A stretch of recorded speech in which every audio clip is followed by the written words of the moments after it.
Shalom Bapak Ibu yang dikasihi Tuhan, senang sekali saat ini kita bisa berkumpul lagi, bersekutu lagi di dalam ibadah perak persekutuan antar keluarga. Sebelum kita merenungkan kebenaran firman Tuhan, mari terlebih dahulu kita berdoa.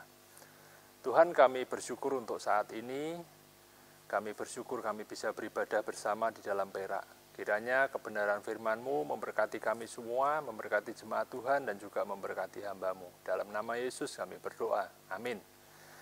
Bapak Ibu yang terkasih dalam Tuhan, saya memberikan judul renungan pada hari ini adalah persekusi dan restorasi.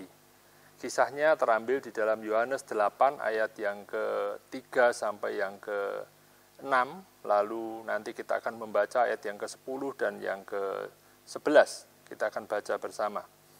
Maka ahli-ahli Taurat dan orang-orang Farisi membawa kepadanya seorang perempuan yang kedapatan berbuat zina. Mereka menempatkan perempuan itu di tengah-tengah lalu berkata kepada Yesus, "Rabi, perempuan ini tertangkap basah ketika ia sedang berbuat zina. Musa dalam hukum Taurat memerintahkan kita untuk melempari perempuan-perempuan yang demikian. Apakah pendapatmu tentang hal itu?" Mereka mengatakan hal itu untuk mencobai dia, supaya mereka memperoleh sesuatu untuk menyalahkannya. Tetapi Yesus membungkuk lalu menulis dengan jarinya di tanah. Lalu ayat yang ke-10, lalu Yesus bangkit berdiri dan berkata kepadanya, "Hai perempuan, di manakah mereka? Tidak adakah seorang yang menghukum engkau?" Jawabnya, "Tidak ada Tuhan." Lalu kata Yesus, "Aku pun tidak menghukum engkau. Pergilah dan jangan berbuat dosa lagi mulai dari sekarang." Bapak Ibu yang terkasih dalam Tuhan, banyak peristiwa bisa terjadi di dalam kehidupan kita. Ada peristiwa yang menyenangkan, tetapi juga ada peristiwa yang menyedihkan bahkan tragis. Seperti yang dialami oleh perempuan yang kedapatan berzinah dan dibawa oleh orang-orang Farisi, ahli-ahli Taurat dan juga orang-orang banyak yang berada di situ, dan dia meminta keputusan Yesus untuk menjatuhkan hukuman ataupun putusan apa yang harus dilakukan terhadap perempuan yang kedapatan berbuat dosa, kedapatan berbuat zina ini. Tetapi bersyukur bahwa pada hari itu perempuan ini diperhadapkan kepada Yesus yang dengan kasih justru memberikan ataupun melepaskan dia dari segala hukuman yang ada yang harusnya diterima, yaitu untuk dilempari dengan batu dan memberikan pemulihan kepada dia. Ada dua hal yang akan kita pelajari pada saat ini Bapak Ibu. Poin yang pertama adalah persekusi. Arti kata dari persekusi adalah pemburuan sewenang-wenang terhadap seorang atau sejumlah orang untuk disakiti, dipersulit, ditumpas. Jadi dengan kata lain adalah satu tindakan kesewenang-wenangan yang dilakukan terhadap orang ataupun sejumlah orang, yaitu untuk menyakiti, untuk mempersulit kehidupannya, bahkan untuk menumpas. Nah, sasaran utama persekusi yang dilakukan oleh orang-orang Farisi dan ahli-ahli Taurat sebetulnya adalah Yesus sendiri. Karena di ayat yang ke-6 dikatakan, mereka mengatakan hal itu untuk mencobai dia, supaya mereka memperoleh sesuatu untuk menyalahkannya.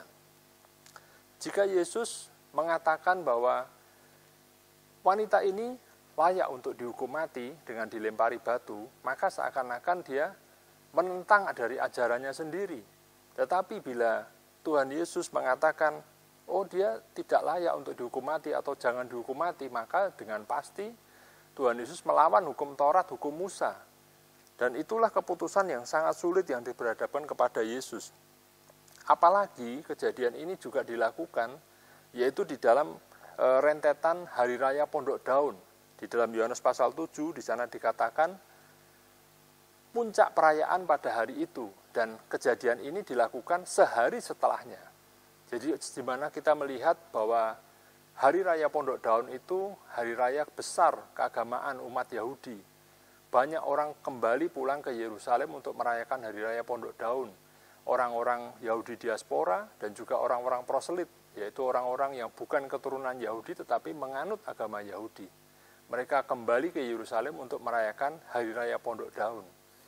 Dan ini menjadi momen yang besar di mana Yesus seakan-akan dipermalukan atau dipersekusi. Dan di sini kita bisa melihat ada sebuah kontras ajaran yang luar biasa, yaitu antara orang-orang Farisi, ahli-ahli Taurat, dan juga ajaran Yesus. Di mana kalau ajaran orang-orang Farisi dan ahli-ahli Taurat, mereka berpikir bahwa ketika mereka melakukan hukum Taurat itu, mereka membuat pembenaran bagi diri mereka sendiri.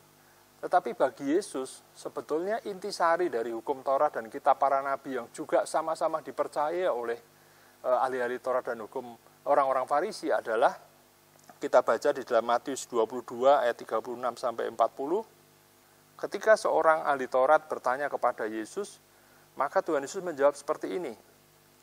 Guru, hukum manakah yang terutama dalam hukum Taurat? Jawab Yesus kepadanya.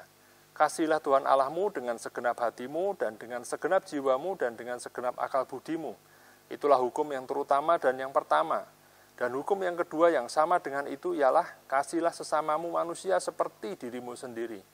Pada kedua hukum inilah tergantung seluruh hukum Taurat dan kitab para nabi. Itulah yang dikatakan oleh Tuhan Yesus, yang menjadi intisari daripada hukum Taurat dan kitab para nabi. Lalu apa penerapannya bagi kita yang bisa kita ambil, yang bisa kita pelajari di sini Bapak Ibu? Yaitu marilah kita mempelajari ajaran yang sehat. Tetapi jangan sampai kita berjalan di dalam jalan yang sesat. Mari kita mempraktekkan apa yang Tuhan Yesus praktekkan, yaitu hukum kasih. Sehingga segala aktivitas kerohanian kita itu semakin menunjukkan ataupun semakin membawa kita mengasihi Tuhan dan juga mengasihi sesama kita. Itulah poin yang pertama. Lalu poin yang kedua. Poin yang kedua adalah restorasi. Arti kata restorasi yaitu pengembalian atau pemulihan kepada keadaan semula. Di dalam ayat yang ke-11b. Lalu kata Yesus, aku pun tidak menghukum engkau. Pergilah dan jangan berbuat dosa lagi mulai dari sekarang. Satu-satunya orang yang sebetulnya layak ataupun berhak untuk melemparkan batu pertama kali kepada perempuan ini adalah Yesus sendiri. Tetapi ternyata itu tidak dilakukan. Yesus meluputkan perempuan ini dari hukuman rajam, hukuman mati, yang layak untuk diterima sesuai dengan hukum Musa, tetapi tidak hanya itu. Dia melakukan pemulihan hubungan antara perempuan ini dengan Allah, yaitu dengan mengampuni dosanya. Jadi di sana kita bisa melihat kasih yang begitu luar biasa daripada Tuhan. Lalu apa yang bisa kita pelajari Bapak Ibu? Seberapapun besar dosa-dosa kita yang kita saat ini miliki ataupun yang telah kita perbuat di masa lampau, mari kita datang kepada Tuhan. 1 Yohanes 1 ayat yang ke-9, di sana dikatakan, jika kita mengaku dosa kita, maka Ia adalah setia dan adil, sehingga Ia akan mengampuni segala dosa kita dan menyucikan kita dari segala kejahatan. Ketika Dia memulihkan hubungan kita dengan Tuhan, dengan Allah, maka Dia menganggap kita bersih Bapak Ibu. Tidak ada satupun pelanggaran dan dosa yang Dia ingat lagi. Sebagai penutup saya ingin katakan, karya Allah bagi kita semua umat manusia adalah untuk menyadarkan kita akan dosa dan memberikan pengampunan melalui Kristus. Marilah kita semakin mantapkan hati dan terus setia mengiring Yesus Juru Selamat kita. Sehingga pada akhirnya nanti kita bisa sampai di rumah abadi, kekal sampai selama-lamanya. Mari kita berdoa.